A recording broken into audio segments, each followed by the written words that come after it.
Hi friends, வணக்கம் and welcome back to my channel உப்பு புலி.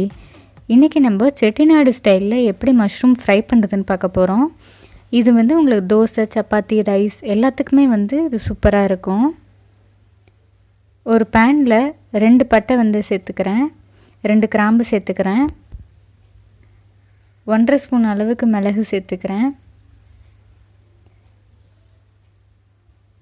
1.5 ஸ்பூன் அளவுக்கு ஜீரகம் சேர்த்துக்கிறேன்,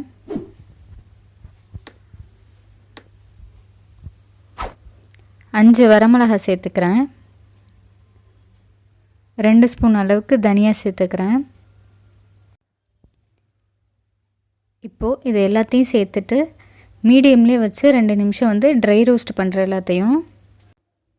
மசாலா கருகிடாமல் பார்த்து மீடியம்லேயே வச்சுட்டு நீங்கள் ஃப்ரை பண்ணிக்க வேண்டியது தான். இப்போ ட்ரை ரோஸ்ட் பண்ணோன்னா 2 நிமிஷத்துலேயே உங்களுக்கு நல்ல ஒரு ஸ்மெல் வரும், அதுலேருந்து மசாலா ஸ்மெல் வரும். அதுக்கப்புறம் நீங்கள் ஆஃப் பண்ணிவிட்டு இதை ஒரு மிக்சர் ஜாருக்கு மாற்றிக்கிறேன். நான் மாற்றிட்டு இதை பவுடராக அரைச்சிக்கிறேன். இது ஆறுனதுக்கப்புறம் தான் சேர்க்கணும், சூடாக சேர்த்துடக்கூடாது.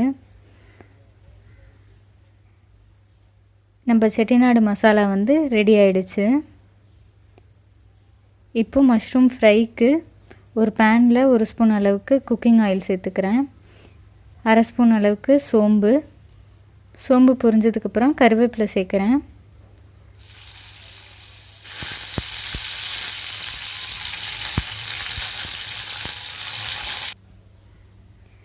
இப்போ நான் பெரிய வெங்காயம் 1 கட் பண்ணி வச்சுருக்கேன் பொடியாக, அதை சேர்த்துக்கிறேன். நீங்கள் சின்ன வெங்காயமும் சேர்த்துக்கலாம், இல்லை வெறுமனே சின்ன வெங்காயம் கூட சேர்த்துக்கலாம். இப்போ இது 2 நிமிஷம் போல் நல்லா ஃப்ரை பண்ணுறேன். வெங்காயம் வதங்கிறதுக்காக நான் ஒரு 1/2 ஸ்பூன் அளவுக்கு உப்பு சேர்க்குறேன். இப்போ இது ஒரு 2 நிமிஷம் நல்லா வதக்குறேன். வெங்காயம் வதங்கினதுக்கப்புறம் இங்கே நான் தக்காளி டைரெக்டாக சேர்க்க போகிறதில்ல. அதுக்கு பதிலாக ஒரு தக்காளியை மிக்சியில் அடித்து பியூரி மாதிரி எடுத்து அதை சேர்க்குறேங்க.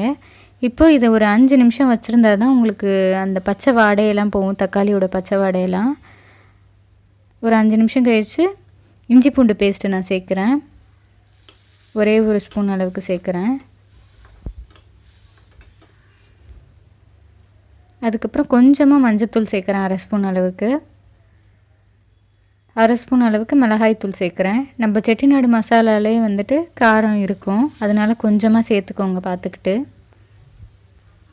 இங்கே ஒரு பேக்கெட் மஷ்ரூம் எடுத்து அதை நல்லா வாஷ் பண்ணிவிட்டு 2ஆக கட் பண்ணி சேர்க்குறேன். பொடியே கட் பண்ணிடாதீங்க, மஷ்ரூம் சீக்கிரம் வெந்துடும், அதனால் கரைஞ்சி போயிடும் சீக்கிரமே. செட்டிநாடு மசாலா லாஸ்ட்டாக 2 ஸ்பூன் சேர்த்துக்கிறேன். சேர்த்துட்டு இப்போ நல்லா வதக்கிக்கிறேன். வதக்கிட்டு இப்போ நான் என்ன பண்ணுறேன், இஞ்சி பூண்டு அரைச்ச பேஸ்ட்டோட தண்ணியை கொஞ்சமாக மிக்ஸ் பண்ணி இதில் ஊற்றிக்கிறேன்.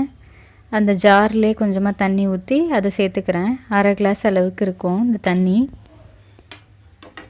அதை சேர்த்து நல்லா மிக்ஸ் பண்ணிவிட்டு இதை மூடி வச்சு ஒரு 5 நிமிஷம் வச்சுருந்தாலே போதும், உங்களுக்கு மஷ்ரூம் நல்லா வெந்துடும். ரொம்ப பொடியாக கட் பண்ணிட்டிங்கன்னா உங்களுக்கு மஷ்ரூம் கரைஞ்சி போயிடும். அதனால் பார்த்துக்கிட்டு ஒரு அளவுக்கு மீடியமாக கட் பண்ணிவிட்டு ஒரு 5 நிமிஷம் வச்சுருங்க, போதும், நல்லாவே வெந்துடும். இப்போ இந்த ஸ்டேஜில் உங்களுக்கு மசாலா ஸ்மெல்லு பிடிக்கும் அப்படின்னா கரம் மசாலா இந்த ஸ்டேஜில் சேர்த்து இறக்கிக்கலாம். நான் கரம் மசாலா இங்கே சேர்க்கலை, டைரெக்டாக கொத்தமல்லி போட்டு இறக்கிடுறேன். அவ்வளோதான், செட்டிநாடு மஷ்ரூம் மசாலா சூப்பராக ரெடி ஆகிடுச்சு. நீங்களும் இந்த ரெசிபியை மறக்காமல் ட்ரை பண்ணி பார்த்துட்டு எப்படி இருந்ததுன்னு கமெண்ட்ஸில் சொல்லுங்கள். Meet you all in the next video. Until then bye bye from me. என்னோடய சேனல் பிடிச்சிருந்தா மறக்காமல் சப்ஸ்கிரைப் பண்ணிவிட்டு பக்கத்தில் இருக்க பெல் ஐக்கானை கிளிக் பண்ணிக்கோங்க. அப்போ தான் நான் ஒரு வாட்டியும் வீடியோஸ் போட்டேன்னா உங்களுக்கு நோட்டிஃபிகேஷனில் வரும்.